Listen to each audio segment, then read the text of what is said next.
నమస్తే, నేను విజయారెడ్డి. పరిచయం అక్కర్లేని వ్యక్తి మన దగ్గర ఉన్నారు. అందరికీ సుపరిచితులే. బక్కా జడ్సన్ మళ్ళీ గ్రాడ్యుయేట్ ఎమ్మెల్సీలో పోటీ చేయబోతున్నారు. నామినేషన్ వేసిండు.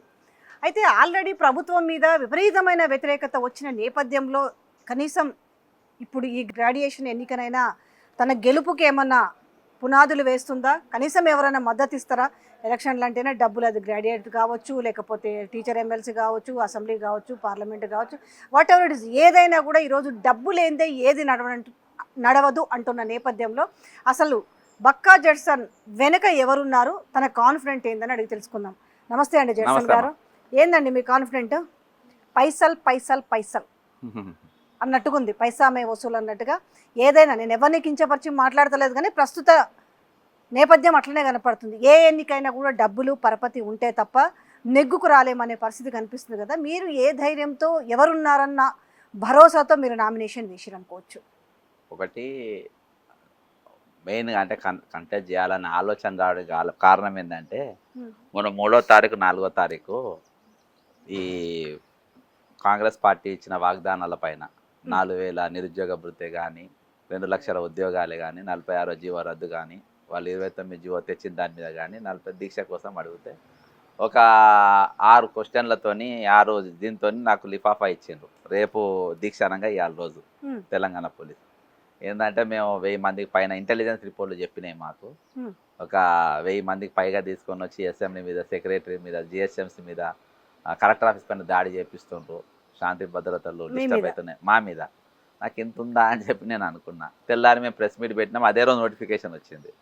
మన వాళ్ళందరూ 3వ తారీఖు నోటిఫికేషన్, రేపంచెల ఎలక్షన్ అది వచ్చింది, మనమే వేసేద్దాం నామినేషన్ అని అన్నారు. ఎవరంటే మీరు గుర్తుపడతారు కదా అని వేయమని చెప్పి ఆ రోజు డిసైడ్ చేసినాం. దాని డోలు తయారు చేసినాం. 7వ తారీఖు కొన్ని డాక్యుమెంట్లు అన్నీ వచ్చినాయి. 7వ తారీఖు తీసుకుపోయి నామినేషన్ వేసినాం. దాదాపు 30 మంది ప్రపోజల్స్ వచ్చి నేను నిలబడతాను ఒక చిన్న వీడియో చేస్తే ముందుకు వచ్చిండ్రు. చేసినాం. ఉత్తర తెలంగాణ కదా, కొంచెం డిఫరెంట్గా ఆలోచించే తెలంగాణ. అక్కడ దాదాపుగా చాలామందికి తెలుసు నేను నిలబడ్డా అని తెలియదు. నిలబడ్డా అని అంటే కొంచెం పాజిటివ్గా ఉండే అవకాశాలు ఉన్నాయి. నిలబడ్డ వాళ్ళంతా కూడా ఇప్పుడు అంతా వ్యాపారం, అంటే ఎక్కువ ధనికులు ఉన్నారు. కానీ మనం ఆల్రెడీ గ్రౌండ్లో ఉన్నాం కదా. నిరుద్యోగుల కోసం దీక్షలు చేస్తే మీరు చాలా ఇష్యూస్ పైన మాట్లాడితే కొట్లాడితే వాళ్ళు మాట్లాడే ప్రతి ఇష్యూ పైన మన పాత్ర ఉన్నది. నిలబడదాం, ఒకసారి ప్రయత్నం చేద్దామని దీంతో చేసినాం. అలా అంటారా? ఈ గతంలో జరిగింది కదా, ఇప్పుడు మార్పు వచ్చింది, అన్ని వర్గాల్లో వ్యతిరేకత ఉంది అని అంటున్న నేపథ్యంలో ఎమ్మెల్సీ అనికి వచ్చింది, గ్రాడ్యుయేట్ ఎమ్మెల్సీ పట్టభద్రులది.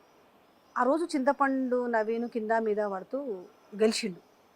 గెలవలేదు అనే కాన్సెప్ట్ కూడా ఉంది, గెలిచిరు అనే కాన్సెప్ట్ ఉంది. ఇంతకీ అసలు ఒకసారి అది కూడా మీరు కేసు కూడా వేసారు కదా, ఏంది అసలు మల్లన్న గెలిచిండా లేదా?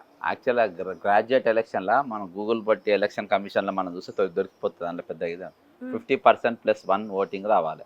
50% పోలైన ఓట్లలో 50% కంటే ఒక ఓటు ఎక్కువ రావాలి. వస్తే వాళ్ళు గెలిచినట్టు. ఆడ దాదాపు 4 రోజులు కౌంటింగ్ అయిపోయింది. 4 రోజుల కౌంటింగ్లో కూడా 50% +1 రాలే. తక్కిన ప్రధాన పార్టీ వాళ్ళు ఎవరు కూడా అబ్జెక్ట్ చెప్పలేదు. నేను 2 డేస్ ఉండి వచ్చేసిన. 4th డే వాళ్ళు కూడా సైలెంట్గా ఉన్నారంట. డైరెక్ట్ ఏకపక్షంగా ఎలక్షన్ కమిషన్ గెలిచినట్టు ప్రకటించారు. ఇవాటి వరకు వెబ్సైట్లో ఎలక్షన్ కమిషన్ ఈయన గెలిచిండ్రు అని చెప్పేసి అది చూపియారు, ఎన్ని ఓట్లు వచ్చినాయి అని చూపియారు. ఎందుకంటే అది కొడితే అది రిజెక్ట్ అవుతుంది. పోలింగ్ అయిన ఓట్లు ఈ ఓట్లు కొడితే రిజెక్ట్ చేస్తారు. కాబట్టి చేయలేదు. నేను నేషనల్ ఎలక్షన్ కమిషన్లో, స్టేట్ ఎలక్షన్ కమిషన్ రెండింటిలో కంప్లైంట్ ఇచ్చాను. నేను ప్రధాన ప్రతిపక్ష పార్టీలు కొట్లాడతాయేమో అని అనుకున్నా. కానీ వీళ్ళిద్దరు కూడా కొట్టాలే, అంటే లీగల్ ఫైట్ చేయకుంటే నేను దాని మీద ఎలక్షన్ కమిషన్ కూడా మరి అట్లా డిసైడ్ చేయకూడదు కదా. చేసింది. నేను పోయినా ఎలక్షన్ కమిషన్ ప్రెస్ మీట్ పెట్టిన, గొడవ చేసిన. వాళ్ళందరూ ఓపెన్గా నాకు ఎప్పుడైతే అక్కడ నేను కౌంటింగ్ రోజు 3 ఏసీపీలు, డిఎస్పీలు వచ్చి నన్ను కలిసిండ్రు. గొడవ చేస్తే నేనే చేయాలి, వేరే వాళ్ళు మాట్లాడారు. కవరింగ్ అనిపిస్తుంది నాకు. ఏంది నేను ఎండలేను, పవర్ లేదు, ఏం లేదు, వీళ్ళెందుకు నాతో మాట్లాడుతున్నా, నన్ను కవర్ చేస్తుండే ఎందుకు అని డౌట్ వచ్చింది. తర్వాత నాకు ఈ నిలబడ్డ వాళ్ళే చెప్పిండ్రు, అన్న స్కామ్ అయింది అన్న, అది గెలవలేదని. నేను ఛాలెంజ్ చేసిన. ఇవాళ దాకా చింతపండు నవీన్ ఎక్కడ కూడా నేను గెలిచినా నన్ను గట్టిగా మాట్లాడతా కదా, దీని మీద మాట్లాడమని నా అభియోగాల మీద ఇవాళ దాకా మాట్లాడాలి. కౌంటర్ ఇవ్వాలి. ఇవాళ దాకా కౌంటర్ ఇవ్వాలి. ఎందుకంటే గెలవలే, 100% గెలవలే. గెలుపు కాదు అది. 35-36% వచ్చిందండి, 50% రాలే. చాలా వేరియేషన్ ఉంది ఆ లెక్కను చూసుకున్నా చాలా కూడా. మీరు వేరియేషన్ చెప్తున్న ఉంది. ప్రకారం అంటే చూసుకున్నా కూడా 15-16% ఉంది. అవును 15 అయినా తీసుకో, అవును 35, ఇంకో 15% అయితే రావాలి అవును. కదా.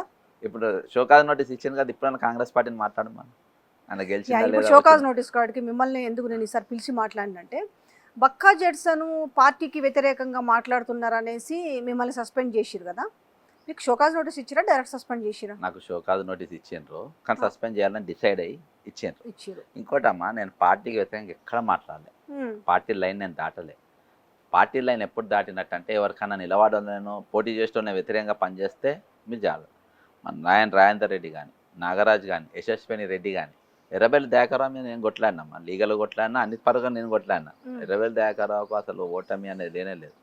అసలు ప్రతి ఒక్క ఎమ్మెల్యే కూడా కంప్లైంట్ ఇవ్వలే. నేను పార్టీ లైన్ ఎట్లా దాటినట్టు? నంబర్ 1, మీరు ఇచ్చిన వాగ్దానం పైన నిలబడమన్నా. 46వ జీవో రాగానే ఎత్తేస్తామని చెప్పేసి ప్రభుత్వం ఉన్న పెద్దలందరూ, ఇలా మంత్రులందరూ చెప్పిండ్రు, ఇంక్లూడింగ్ సీతక్క, కోమారెడ్డి, వెంకారెడ్డి, బట్టి విక్రమార్క అందరూ చెప్పిండ్రు.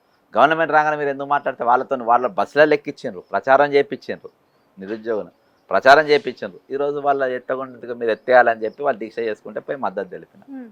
దానికోసము నేను పార్టీకి ఎక్కడ వ్యతిరేకంగా మాట్లాడలే. మీరు వాళ్ళు చేస్తున్నట్టు కార్యక్రమాలను నేను ఎత్తి చూపించినా కానీ నేను పార్టీకి వ్యతిరేకంగా మాట్లాడలేదు. కానీ నాకు కావాలని రేవంత్ రెడ్డి కోపం ఏంటంటే, ఎప్పుడు నేను ఆయన చెప్పినట్టుగా నేను చేయలేదు. ఆయనకు అనుకూలంగా అంటే ఆయన పీసీసీ ప్రెసిడెంట్ కానీ దీనికోసం నేను సపోర్ట్ చేసిన. కానీ కంప్లీట్గా ఆయన దగ్గర ఏది వేరే వాళ్ళు ఉంటారు చూసినా, మొత్తం వితౌట్ బోన్లెస్ ఉండాలనుకో, అట్లా ఉండలేదు. కాబట్టి ఆయన సబ్జెక్ట్ పైన పెద్ద పరిజ్ఞానం లేదు.